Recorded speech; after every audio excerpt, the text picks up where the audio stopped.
Ол турнирге қатысқан балалар алдыңғы жарыстарда бірінші орында, екінші орында, үшінші орында түскен командалар арасында өтіп естеріңізде болсын. Лигада ұтқан балалар. Сол командалардың арасында өтіп жатыр. Алдағы уақытта тағы да командалар топтасып болады.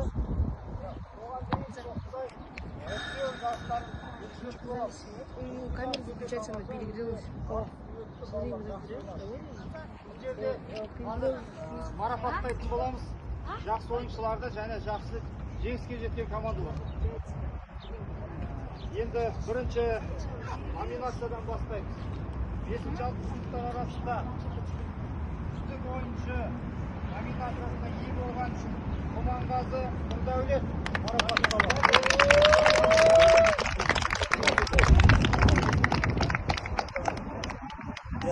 Сен кішкене беріп тұрып түсір.